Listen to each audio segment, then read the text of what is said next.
दूर आसमान से दंदनाती हुई बैलिस्टिक मिसाइल आखिर इजराइल की राजधानी तेल अवीव में और कोहराम मचा गई। यमन के हूती विद्रोहियों की ओर से दागी गई इस मिसाइल ने इजराइल के प्रधानमंत्री बेंजामिन नेतन्याहू को हिलाकर रख दिया। पिछले कुछ समय से इजराइल के खिलाफ मोर्चा खोलने वाले हूती विद्रोहियों ने इजराइल पर बैलिस्टिक मिसाइलें दागनी शुरू कर दी, पर बीते 4 दिनों में उनकी ओर से किए गए ताबड़तोड़ 3 हमले ने इजराइल में दहशत फैला रखी है। हूती विद्रोहियों की ओर से एक के बाद एक हो रहे हमलों से इजराइल की राजधानी तेल अवीव में बार-बार सायरन बज रहे हैं और चारों ओर अफरा तफरी मच रही है।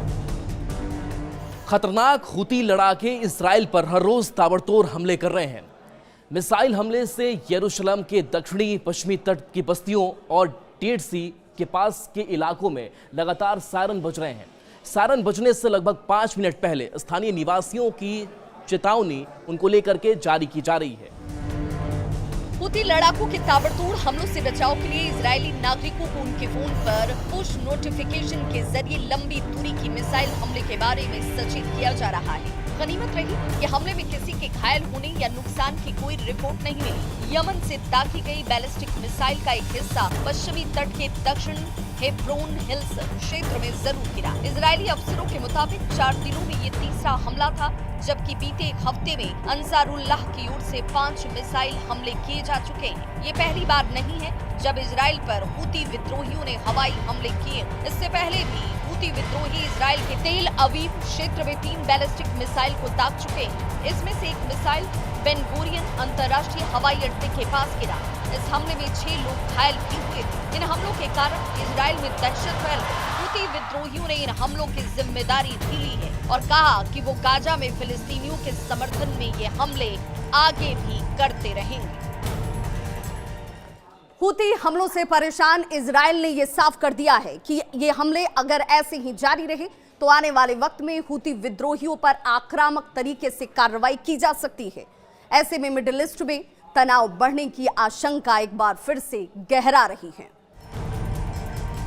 साल 2023 में जब इजराइल और हमास की जंग शुरू हुई, तब से हूती विद्रोही इजराइल और इजराइल के समर्थक देशों को निशाना बना रहे हैं। लाल सागर से लेकर अदन की खाड़ी में पश्चिमी देशों के मालवाहक जहाजों पर ताबड़तोड़ हमले किए जा रहे हैं। हूती विद्रोहियों ने धमकी दी है कि वो फिलिस्तीन के समर्थन में आगे भी इजराइल और उनका साथ देने वाले देशों पर हमले करते रहेंगे और तब तक नहीं रुकेंगे जब तक गाजा में इजराइल अपने हमले रोक नहीं देता। गाजा में इजरायली अत्याचार को लेकर यमन की राजधानी सना में सड़कों पर सैलाब उमड़ पड़ा। हर ओर फिलिस्तीनियों के लिए दुआएं मांगी जा रही हैं और इस्लामिक मुल्कों की चुप्पी पर सवाल खड़े किए जा रहे हैं। पूछा जा रहा है कि इजरायली जुल्मों से निकली चीखें क्या इन इस्लामी मुल्कों के हुक्मरानों के कानों तक नहीं पहुंच रही। यमन की राजधानी सना में लाखों लोगों की रैली निकाली गई। इन रैलियों ने यह साफ कर दिया है कि यमन के लोग गाजा और फिलिस्तीनी जनता के समर्थन में न सिर्फ एकजुट हैं बल्कि पूरी ताकत के साथ खड़े हैं। हूती ग्रुप की ओर से इजराइल पर लगातार बैक टू बैक हवाई हमले हो रहे हैं। हूती के हमलों के जवाब में इजराइल की सेना यानी कि IDF ने यह दावा किया है कि वो इन सभी मिसाइलों को हवा में ही इंटरसेप्ट करके मार गिरा रही है। पर कुछ दिनों पहले बेन गुरियन हवाई अड्डे पर जिस तरह से हूतियों ने मिसाइल गिराया कर तबाही मचाने की कोशिश की, उससे ये साबित हो गया कि हूती विद्रोहियों ने इजराइल में घुसकर वो कारनामा कर दिखाया जो बाकी के मुल्क नहीं कर पाए। हूती विद्रोही लगातार इजरायलियों को धमकी दे रहे हैं कि वो गाजा के लिए संघर्ष जारी रखेंगे और आने वाले दिनों में इजराइल पर अपने हमले और तेज करेंगे। हूती विद्रोहियों ने यह साफ कर दिया है कि गाजा में दमन के खिलाफ इजराइल को लेकर उसकी कार्रवाई लगातार जारी रहेगी। ऐसे में यह आशंका अब तेज हो गई है कि आने वाले वक्त में इजराइल के खिलाफ ये जवाबी कार्रवाई और हमले और तेज होंगे।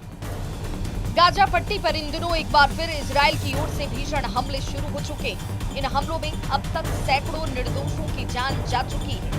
इसके खिलाफ हूती विद्रोहियों ने तीखी प्रतिक्रिया भी दी। यमन के अंसारुल्लाह आंदोलन के नेता अब्दुल मलिक अल हौदी ने इजरायली हमलों के खिलाफ चुप्पी साधे बैठे मुस्लिम देशों की तीखी आलोचना की और कहा कि अंसारुल्लाह आंदोलन गाजा के लोगों के साथ खड़ी है और फिलिस्तीन की मुक्ति तक उनका समर्थन जारी रहेगा। यमन की सेना इजराइल के खिलाफ किसी भी तरह की कार्रवाई के लिए पूरी तरह से तैयार है और फिलिस्तीनियों के समर्थन में अपनी सैन्य कार्रवाई को जारी रखेगी। ये बयान उस वक्त आया जब कई मुस्लिम देश या तो शांत थे या इजराइल के साथ अपने संबंध मजबूत करने की कोशिश में जुटे। ऐसे में हूती ग्रुप ने यमन की जनता और सेना को गाजा के लिए हर संभव समर्थन देने का वादा किया और इजराइल के खिलाफ ताबड़तोड़ सैन्य कार्रवाई करने का ऐलान भी कर दिया। यानी आने वाले दिनों में इजराइल के लिए मुश्किलें और बढ़ने जा रही हैं। Bureau report, news 18।